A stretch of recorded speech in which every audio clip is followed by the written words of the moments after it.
మధ్యప్రాచ్యం మరోమారు భగ్గుమంది. ఇప్పటికే ఇజ్రాయిల్ పాలస్తీనా మిలిటెంట్లతో పోరాడుతోంది. ఇక తాజాగా లెబనాన్లోని హెజబుల్లాతో పాటు అటు ఇరాన్తో కూడా తలపడాల్సిన పరిస్థితి ఏర్పడుతోంది. అయితే తాజాగా హెజబుల్లా పెద్ద ఎత్తున రాకెట్లతో దాడులకు దిగడంతో ఇజ్రాయిల్ కూడా పూర్తి స్థాయిలో యుద్ధానికి సన్నద్ధమవుతోంది. దీంతో ఇజ్రాయిల్ తమ దేశంలో 48 గంటల పాటు ఎమర్జెన్సీని ప్రకటించింది. దేశంలోని మెయిన్ ఎయిర్పోర్ట్ను మూసేశారు. పలు దేశాలకు చెందిన విమానాల రాకపోకలను కూడా రద్దు చేశారు. మధ్యప్రాచ్యంలో జరుగుతున్న తాజా పరిణామాలపై ఒక లుక్ వేద్దాం.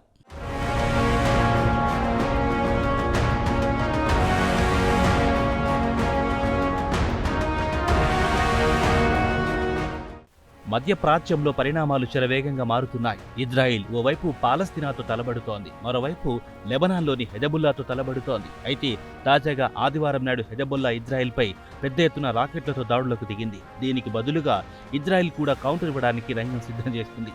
వెంటనే వందలాది యుద్ధ విమానాలు దక్షిణ లెబనాన్ వైపుకు తరలించింది. హెజబుల్లా నుంచి వస్తున్న వేలాది క్షిపణులను అడ్డుకోవడానికి ప్రయత్నించింది. హెజబుల్లా కంటే ముందే దాడులు చేయాలని ఇజ్రాయెల్ నిర్ణయించింది. దీంతో మధ్యప్రాచ్యం మరోమారు అగ్నిగుండంగా మారింది. ఇక యుద్ధంలో లెబనాన్కు మిత్రదేశాలు కూడా పాలు పంచుకునే అవకాశాలున్నాయి. ముఖ్యంగా ఇరాన్ కూడా రంగంలోకి దిగే అవకాశాలు స్పష్టంగా కనిపిస్తున్నాయి.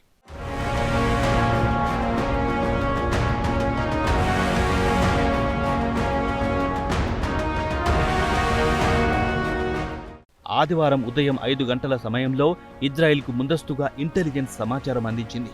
ఇజ్రాయెల్కు ఉత్తరాదిన వేలాది క్షిపణులతో హెజబుల్లా దాడులకు తెగబడుతోందని సమాచారం అందుకున్న ఇజ్రాయిల్ వెంటనే అప్రమత్తమైంది. గత నెల హెజబుల్లాకు కీలకమైన కమాండర్ను ఇజ్రాయిల్ చంపేయడంతో అప్పటి నుంచి అవకాశం కోసం ఎదురు చూస్తోంది హెజబుల్లా. ఇక రాకెట్ల వర్షం మొదలు కావడానికి ముందే ఇజ్రాయిల్ 48 గంటల పాటు దేశంలో ఎమర్జెన్సీ విధించింది. పలు గంటల పాటు ఎయిర్పోర్ట్ను మూసివేసింది. విదేశాలకు వెళ్లాల్సిన విమానాలు రద్దు చేసింది. కాగా హెజబుల్లా సుమారు 200 వరకు రాకెట్లను ప్రయోగించింది. దీనివల్ల పెద్ద డ్యామేజ్ జరగలేదని ఇజ్రాయెల్ చెబుతోంది. రాకెట్ దాడిలో ఓ భవనం శిథిలాలు కూలి సైనికుడిపై పడ్డంతో అతను మృతి చెందాడు. లెబనాన్ వైపు 3 చనిపోయారంటోంది ఇజ్రాయెల్.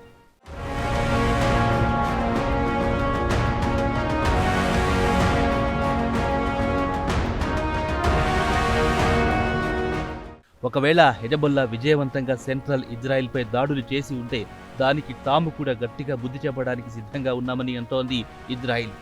వరుసగా గత 10 నెలల నుంచి పాలస్తీనాపై యుద్ధం చేస్తోంది ఇజ్రాయిల్. ప్రస్తుత పరిస్థితులు చూస్తుంటే మధ్యప్రాచ్యంలో పూర్తి స్థాయిలో యుద్ధం జరిగే పరిస్థితులు కనిపిస్తోంది.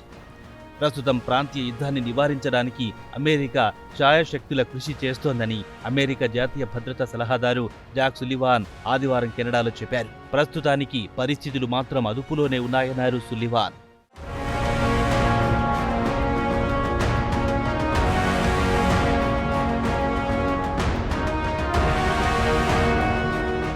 హెజబుల్లాపై తాము విజయం సాధించామని ఇజ్రాయెల్ చెబుతోంది. అదే సమయంలో ఇటు హెజబుల్లా, ఇరాన్ కూడా ప్రస్తుతానికి తాము యుద్ధానికి పోవడం లేదని స్పష్టం చేశాయి. దీంతో వెంటనే ఇజ్రాయెల్ విమానాశ్రయాలను కూడా తెరిచింది.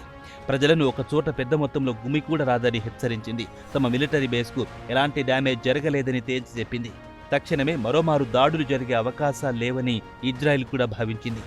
వాస్తవానికి ఆదివారం కైరోలో ఇజ్రాయిల్ హమాస్ మధ్య కాల్పుల విరమణ చర్చలు జరగాల్సి ఉంది. అయితే హమాస్ బృందం ఆదివారం సాయంత్రం కైరో నుంచి అర్ధాంతరంగా వెళ్లిపోయింది. దీనికి కారణంగా చెబుతూ ఇజ్రాయిల్ కొత్త షరతులు విధించడంతో దానిపై అధ్యయనం చేయాల్సి ఉందని హమాస్ మిలిటెంట్లు ఒక ప్రకటనలో వివరించారు.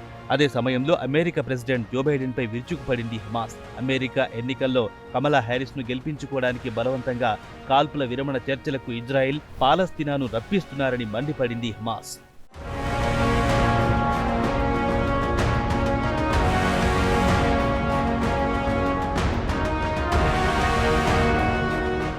ఇక హెజబుల్లా విషయానికి వస్తే గత నెల 30న బీరూట్లో తమ కమాండర్ ఫౌజ్ షకూర్ను ఇజ్రాయెల్ చంపినందుకు ప్రతీకారం తీర్చుకుంటామని చెబుతోంది.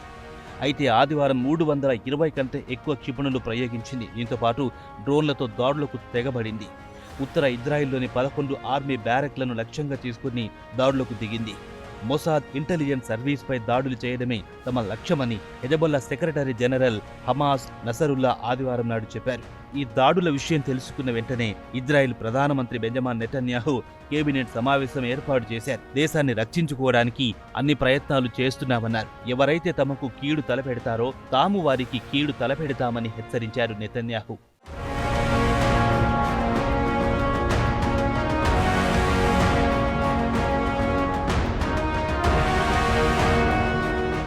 ఇదిలా ఉండగా మధ్యప్రాచ్యానికి పెద్ద ఎత్తున నేవీతో పాటు ఎయిర్ డిఫెన్స్ను పంపించింది అమెరికా. ఇరాన్తో పాటు దాని మిత్ర దేశాలు ఇజ్రాయెల్పై దాడులు చేస్తే తాము రంగంలోకి దిగుతామని హెచ్చరించింది. అయినా హెజబొల్లా మాత్రం ఇజ్రాయెల్పై దాడులకు దిగింది. ఇదిలా ఉండగా జూలై నెలాఖరులో ఇజ్రాయెల్ ఇటు హమాస్కు చెందిన కీలక నాయకుడు ఇస్మాయిల్ హానియాను ఇరాన్లో చంపేసింది.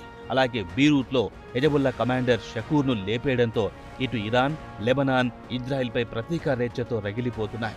తమ టైం టేబుల్ ప్రకారం ఇజ్రాయెల్పై దాడులు చేస్తామంటోంది ఇరాన్. ఇదిలా ఉండగా ఆదివారం నెతన్యాహు ఇటు హెజబొల్లాను అటు ఇరాన్ను కలిసి హెచ్చరికలు జారీ చేశారు. తాజా దాడులతో కథ ముగియలేదు, తమ తడాకా ఏంటో చూపిస్తామని హెచ్చరించారు.